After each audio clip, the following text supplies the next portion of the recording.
Hello, everybody. I'm Kristen. And I'm Rachel. And this is So I'm Watching Outlander, Season 7, Episode 7, A Practical Guide for Time Travelers. Let's start in the past, I guess. Okay. So, was it when we were doing the last season of Stranger Things, we were like, let's start in Russia. Because it was like, so boring. That's not to say that the past stuff was boring. It was pretty interesting. They were like getting ready for the battle at Saratoga, I guess. We got a decent amount with William and his friend Sandy. They were like in a meeting talking about like what they were going to do. And then they stole some champagne and food on their way out. And then William just fed the apple to his horse. I was like, do you not want food? Well, like half of it. And then he gave Sandy the other half. And well, he gave Sandy the whole thing. And then Sandy was going to eat it. And then Sandy gave half to his horse because he went to go talk to, is he a general Fraser? Simon or whatever. Well, no, because he talked to Fraser later. Yeah. Is he related? He must be, because right? But he's Jamie had mentioned, because he was like General Fraser, and so Claire was like, "Oh, the old fox," and he was like, "No, it's a different one. Yeah, related to the old fox, but like a cousin or something." Okay, because his name is also Simon. Yeah, and the old fox's name was Brian, wasn't it? I think you have that flipped. I think this guy is Brian. No, this is Simon. Oh, Simon? Simon Fraser. Yeah, Angus McFadden. Girl, I don't know. Whatever. So anyway, he basically is told that he is not going to fight. He's going to be a messenger, and he is real mad about that. And then he regrets it immediately. Yeah. So he basically is like, I need to fight. I'm a soldier. You have to let me stay and fight. And so Simon is like, okay, fine, if that's how you feel about it. So they're standing there in lines, like they used to do. So it's so wild to me that that's how combat used to be. Well, so, okay, I get it from like a gentleman's perspective where like it's fair, but like that's how America won the Revolutionary War, is that we didn't do like that's what the Patriot is about how we did like guerrilla warfare for the first time ever. I just would be so pissed if I was like on the first line. I'd be like, God damn it. Yeah. So basically they end up there, him and his friend Sandy, and they are in the front, which is also bonkers to me because he's a lord. Shouldn't he but be he's like towards, I mean, he's towards the back in the middle, but he's not on a horse. So that's, I think that's how they like still designate like. I mean, he's still like infantry. Yeah, I don't know. Regardless, Sandy gets shot immediately. Yeah. Like literally the first shot. And William cannot hang. He's just like freaking out. He's like, oh my God, are you okay? And then he does that thing where he's like so overcome with grief that he turns into a berserker. Yeah. And I just was in my mind the whole thing. I just was like, sure, William. I was like, go rage into battle and kill your father so you can like complete the trope of like, it's just unreal. I didn't like notice it specifically, but he did tackle a redheaded man to the ground. I think it was supposed to be Jamie, but we didn't hang on Jamie's face. I don't. When it happened. The shirt was a little different because I was like, that's weird if they did that, but it looked different because the guy, before we go, like the camera goes to Jamie, there is someone who I think is the one that William was fighting. Yeah. His name left me for a minute. We both just had like such a Mitch McConnell moment where we were like, I can't get there. This is episode 7, right? Yeah. Are you looking at the fact that Leary Hudson is on here? Yeah, and also Mercy Woodcock. Who's Mercy Woodcock? I don't know. Oh, but the new Jenny was credited in this one too. Yeah. Oh, we're gonna meet his poor wife, Mr. Woodcock's poor wife. I assume that's his wife. Oh. And Galis Duncan? None of these people were in this episode, just as like a quick FYI. Who is Joan McKimmey? So yeah, William goes like a berserker. It's crazy into battle. He kills a bunch of people, or at least wounds them. And then at the end, after the battle is over and they're like trying to bury their dead, he's like forcing the guys to like dig the hole deeper because they just want to be finished. And he's like, I mean, something's gonna dig them up no matter how deep you bury them, and they're just gonna all rot together in one big pile. Like there's no dignity to this. So I don't know why you're making such a fuss. Regardless. And so then we, at the very end, we like pan over to the battthougeld and Jamie is like face down in the dirt, like as if, please We know he's not dead. It's just like, you are engineering drama where there is none. Yeah. Like, I know he's not dead because there are at least 3 more books. Yeah. So, like... No, we've been new. Yeah. Don't do that. Come on. So, back in 1980, Roger has found Buck Mackenzie. Mm-hmm. And so I had forgotten that he's the one that, like, hanged him. Or, like, it facilitated his hanging. He seems mostly just, like, cool. Yeah. Like, he's just, like, a cool dude. And I did love that he was like, well, you were talking to my wife. And he was like, yeah, dude, I was warning her. What the fuck? Yeah. And it goes into the whole thing where he was like, Rob Cameron's got a hot eye for your wife. And it's like, okay, but like, this has gotten you into trouble before. Maybe you should cool it on the hot eyes for your wife. So anyway, he's like hanging around. He sort of accidentally went through the stones at Inverness because he and his wife were traveling and their kids were traveling. And he sort of heard buzzing like bees and he went to go find out what it was. And all of a sudden he was in 1980. So I think it's like 202 years. Something it's like. Or no, this was 212 years. No, 2 years, 78. 1778. Yes. Yeah, okay. So 202 years. I feel like it's always 2 to 4 years. Is like the gap on either side. Mm-hmm. So again, this is a thing too where I feel like Brianna was more rigid. Yep. In her reaction than Roger. Yep. Which she was like, you forgiving him already? Ma'am! Which again, we've been through it. We did the work. No, for sure. And also, it's like, Brianna, Roger is the one who was hanged. Why don't you let him figure out how to emotionally deal with the repercussions of that? Yeah. And then Roger was like, oh no, once I beat him to shit, I felt better. Yeah. And she was like, I thought that you were like taking it out on him for scaring the kids. And he was like, no, those punches were for me. Yeah. Like, come on. I just like, okay, I just bit my tongue. Oh, no. I feel like I'm weirdly coming out of this season or this first half of the season so pro Roger in a way I have never felt before. Yep. I have been very medium on Roger and it's nothing. What's his name?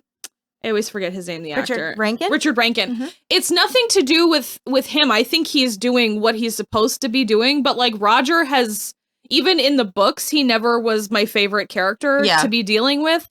And so, but whatever his deal is now, like, did he just need to be in a time period where it's okay that he is not like a physical man? I think so. I mean, it's just so pleasing. And he wore that kilt and the blue turtleneck in this episode. Listen, and when he was like, I'm going to take charge right now. Yeah. It was good. Over the musical styling. Okay. Okay. That is honestly, that's the thing I liked about this episode the least. Because, okay, In the Air Tonight by Phil Collins is one of the greatest songs that's ever been written. Yeah. Like, 100% for sure. I'm taking no arguments. Mm-hmm. It is a fantastic song. That drum breakdown in the middle of it, fantastic. The lyrics, fantastic. If I were in the moment and we got to the drum break and we were like fooling around, full on having sex or making out, I'd be like, hold on a second. and then if my partner didn't also do the same, I'd be like, I think we gotta call it. I think we gotta call it. This is not gonna work. Nope. Maybe if it was the year 1980 and like that song had just come out and it wasn't like what it is in my mind today with all of the like mostly good baggage that comes with Phil Collins, like I'm immediately thinking about Tarzan and like like that's not sexy to me. Oh, see, I'm completely compartmentalized because I was like, I never really watched Tarzan, and so good. I know the song's good, but like I'm still in the like the rock music education that I got growing up. Okay, because I like the lore that went with this song that has been debunked and all that stuff. It's like about what Peter Gabriel's wife or some shit. No, that like Phil Collins saw his like uncle murdered or something, and so then he like was back in town to perform, and so he invited or got the murderer to come to the show. Oh, there's no way and that's he true. sang the song like looking at him, and then the guy got arrested, and it was the whole thing. Jesus Christ! Yeah. There's no way that's true. It's like that is an incredible story, and then I found out it was not true. A lot of things my dad told me turned out not to be very true. The moment where they're having sex and the moment where Claire kisses Jamie goodbye, again, I recognize that these books are at their heart romance novels. So this is a romance show, historical fiction romance show, and I'm fine with that. But we have gotten to a point where like the sex scenes and the kissing don't feel organic. Nope. It feels like the episode is checking a box. Yep. And so I like couldn't even look at the Roger and Bree scene because I was like, this is uncomfy because it's not really necessary. Well, I just did want to look at it because those sheets were the least sexy sheets I have ever seen in my life. Between the sheets and Brianna's crazy bangs and the Phil Collins, we both were like, this is not good for me. Like, nary a boner found in that room. Like, not happening. No, and even I think just because I am this person, and I know it's probably not great, but I think if I like were in someone's room and I saw that, I'd be like, I don't know if I can do this. Well, it's better than the like dark blue plaid sheets that are a hallmark of the millennial male, the single millennial male. I would rather take those over I could hear those sheets. Okay, but that's how bright they were. Okay, I understand, but it is 1980, so like the 70s just stopped happening. I would have such a bad time. Yeah. I feel like you would do okay because there's a lot of paisley too. That's true. Yeah. Yeah. I love paisley. No, oh God, but it did look as though they ransacked the Partridge Family bus for their sheets. No, it just was so loud. Yeah. I wouldn't be able to concentrate. Yeah, it's a lot. I can't. So anyway, I can barely enjoy this shirt because it's primary colors and I don't like primary colors, but it's historically accurate. It's primary colors plus green. I know. Yeah. Green is not a primary color. It's cute. So. I think you let me borrow one. So aside from the sex scene, the stuff in the present day was like pretty cool. So Rob Cameron definitely came over for dinner unannounced. And I was under the impression they had agreed on Tuesday. Was it Tuesday? I don't know. But Roger's like, he just shows up and he doesn't call. Weird. Yeah, it's very strange. And super spooky. So they do end up having an okay dinner, but they have to put Buck in the priest hold, and okay. They could not have been more suspicious. All I wanted to do was play poker with them because I would fucking clean up because they do not have what? They don't have any gold. I would take their house. Okay. It's unbelievable. You wouldn't clean up shit. They are so deep underwater fixing up Lallybroch. They're still living in this caravan out front. Oh, God. But what poker face? I mean, they literally should have just been like, the entire dinner because they... No, what would have been less surprising to me than what they did is if they would have like put Buck in the priest hold and then as soon as Rob Cameron came in, been like, do you want to see inside the priest hold? Yeah. Yeah.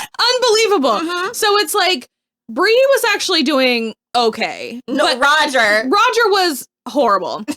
And also, he left him in his office with the box full of letters. Yeah, and like literally moved it from the table in the corner, put it on the desk, and was like, what's the most obvious way that I can put this so someone will want to open it? Definitely make sure you can see my son's full name embossed right on top. Would you like me to open it for you? Would that be more helpful? I mean... Well, and it obviously was not locked because Brianna was reading a letter when Roger found Buck. So... Did these people, were they not raised by people that were like, if you take something out, you put it back and maybe double check that it's back in its place? Yeah, I don't know. Insanity. So he's showing the Reverend's hymn books and everything. And he's like, can I copy some of these down? So he leaves them in there alone. And then they seem to have like a pretty nice dinner. But Rob Cameron like won't leave for some reason. It's just like one of those things where I'm like, it is time for you to go. And also they've sent their kids off to go to bed. And it's like, okay, bye. Time to put the kids in bed. And he's like, you know, it'd be really great. Some more whiskey. Yeah. And I would be like, you know, that does sound great, but I do have to put my kids down. Yeah. So bye. Be that obvious. Yeah. You're being obvious about everything else except you wanting Rob Cameron to leave. What are we doing? So he does eventually leave, and then he's like, hey, I'm taking my nephew to the movies tomorrow. Do you think Jemmy would want to come? And they're like, yeah, totally. No problem. And so we get some more with Buck. Like, Brianna takes him to the power plant. It's a power plant, right? I think it's just a dam. Well, yeah, but aren't they using it for power? Probably. I don't know. Regardless, she takes him there to just sort of show him around, and he's, you know, having a philosophical thing, and she's I love too that she's like, if we can find another gem. And I'm like, gems are thick on the ground in 1980. Like, it's so much easier to find another gem. I just think it's so funny that they're like diamonds or emeralds or rubies. I'm like, you could literally do labradorite. Yeah. You could do garnet. A quartz. You could do, like, literally, there's quartz everywhere. Oh my God. There was like a quartz like deposit at my 4th grade school in St. Thomas. We would just go over there and like knock them out of the fucking hillside. Ridiculous. So I just love that they still think it's a problem. And I'm like, sure, I understand that you don't have money, but like, it's not like it's going to be hard to find one. No. And also, you do have money. You just refuse to go get it. Like, still. Brianna seems to think that it doesn't seem like he wants to go back. She was like, well, when you realized what happened, why didn't you immediately go back through? And he was like, I was afraid. Distraught and afraid. And she was like 2 seconds away to be like, oh, you fucking pussy, were you afraid? Like that, it was very that energy. Oh no, are you scared?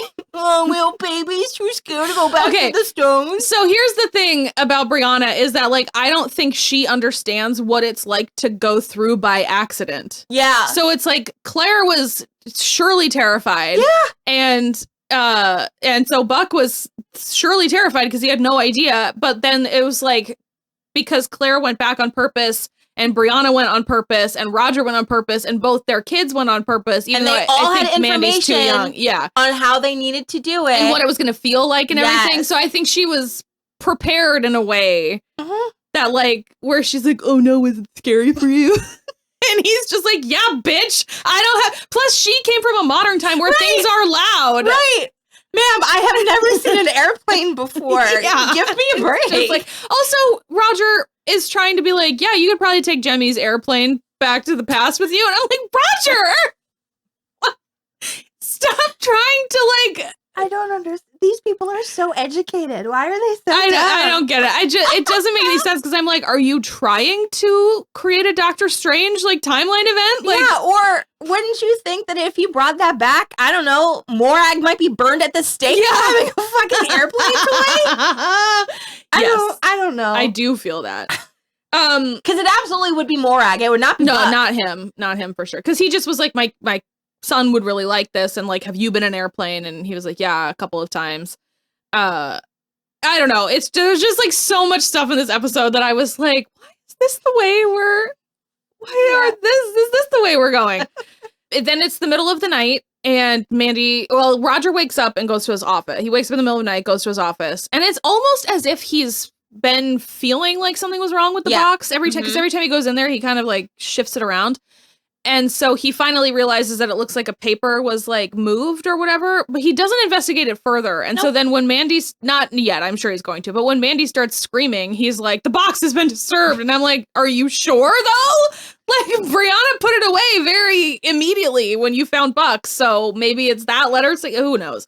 But he's like, he's read all the letters. And I'm like, again, you're making assumptions. Yeah. Like, I'm sure he did, but you're assuming a lot. So Jemmy's gone, and they're both like, well, he's just having a sleepover. You don't need to worry about it. And she's like, no, he's gone from my mind. She went like this. Yeah. She's like, he's gone. He's like, I can't feel him anymore, which I didn't realize that they had like a twin. Well, I think when because they played that part specifically in the previously on where he was like, she can travel too, like, or Mandy can hear them too. Sure. Yeah. And they're like, how do you know? And he was like, she told me. Yeah. Yeah. Okay. That's fair. That's like interesting because I like totally I go with like twin. Well, they're all like twin stuff magic. So they are all having some kind of connection like that would make sense to me. So basically, once she's like, no, I heard the stones screaming and now Jemmy's gone, the bad man took him. And I do love that they didn't immediately assume it was Buck. Yeah. Like, I love that they were like, well, I'll call over to Rob's sister and see what's going on. And Roger goes to check with Buck, and he's like, no, I have no idea like what's happened. I didn't notice anything. Well, he wouldn't have noticed anything, but he also didn't notice Jemmy in the house. And so Brianna's like, no, he's really gone. There was no movie. Rob didn't have his nephew and like his car is gone. So Roger and Buck go. So I thought they were gonna. I assumed that Rob Cameron knew about the thing in the dam as well, but they go to Inverness, to the Stones at Inverness. Well, I feel like if he obviously would have had to have read it in the letter or something like, or in Roger's book. Yeah, and so he wouldn't know about the portal and the dam. Interesting. And he might not have gone down that because remember it split. Oh, that's right. And then like her intuition told her that way. Okay, interesting. So they get to Inverness, they go up to the Stones, they can both hear it, and then Jemmy's little scarf is on the ground with his Tufty Club button. So the good news is that he hasn't used him as a human sacrifice, because while I understand why Roger wrote that down, like you have to write down all of the things when you're doing something like this. That is sort of the thing you'd kick yourself about later. You're where it's like, why did I write that down about the blood sacrifice? Oh no. Yeah. But this does go to prove that clearly it's easy to find a gemstone, because Rob Cameron obviously had at least one. Probably stole from his sister. Sure. Yeah. You can resort to thievery if that's what's necessary. So yeah, Rob Cameron has taken Jemmy back to the past. I assume we're all gonna go now. And still not find the gold in the present day. That's so annoying. Well, maybe he's taking, I don't remember why or where they go, but I think he might try to take him to North Carolina to go get it. Oh. Uh-huh. Okay, so if he read all the letters, then he knows about the gold. Mm-hmm. Okay. And I don't know if he would have time to read all the letters, but like he could have probably skimmed through some, and if it was just like the gold in one and North Carolina in another and the Stones in this one, he probably would have enough information to kind of like cobble something together. Okay, that's fair. You don't have to go to the past to find it. I don't know. Maybe he's thinking that Jemmy will only remember if they go to the past. Again, we're making a lot of assumptions. Yeah, it's been so long since I've read these books, and a lot of stuff has happened from then until now, and so things have fallen out of my brain. Yeah, and I never finished this book, so it's very interesting. This is actual dramatic, because anything could happen to Jemmy. Like I'm pretty sure he doesn't die, but also like it's like I know that Jamie doesn't die now at least. So, yeah, that I was really actually very interested with the Jemmy, the Jemmy stuff. So I liked that quite a lot, and I would be interested to see how they move forward with that. Yeah, I remember that there was like a fight happens at Lallybroch with like Rob and some of his buddies. Okay, and I can't remember if like he took Jemmy to the past and they ended up coming back and like running all around. I don't know. It's like it's in there kind of, but I don't remember the exact details. Buck would not shake his hand. Nope. Is it just because he's a Cameron, or is it because he just feels weird about it? Probably because he feels weird. Okay. Yeah, because they shook hands back then. Yeah, but it was like Mackenzie's versus Cameron's kind of a thing. I think it's mostly he just didn't like the cut of his jib. Sure, and he did grab Brianna in like a relatively like professional friendly way. He like grabbed her arm and was like, "Yeah, cool. So we'll do it like that." Blah blah blah, whatever. But Buck Mackenzie was like, "No, dude. Like, keep your mitts to yourself." Well, I think it'd be fine if he just like touched her shoulder, then let it go. But he like kept it there while he was talking. Yeah. He didn't need to do that. Well, I think that's actually part of what, and I think that's sort of. It was certainly on purpose, but I think that's part of what's so interesting about having these characters from the past, because it's like Buck is like, that's inappropriate and he shouldn't have done that. And not even in a professional capacity, just he shouldn't have done that to another man's wife. But because Roger and Brianna are modern, they're like, people just behave that way now. Like it's, you know, he knows I'm married, like it's not a problem, and I didn't feel uncomfortable, so like you shouldn't feel uncomfortable. But Buck is like, I'm uncomfortable. And obviously his instincts in that moment should have been a little more recognized. Yeah. So yeah, I don't know. I like it. I am so happy I'm enjoying this season more. Yeah, me too. Than last season, because it makes me excited to watch it again. Yeah. So there's one more episode, and then it looks like there's some kind of break. But we were told in the last episode that all filming was completed at once, so we should be solid to finish out the whole season doing recaps. Mm-hmm. So you guys are good to go. Yeah. So yeah, let us know what you think, like and subscribe, and we will see you next week for the mid-season finale, I guess. Yep. We'll see. Yeah. With the fingers crossed that Jamie's not dead. It's fine. Bye. Bye.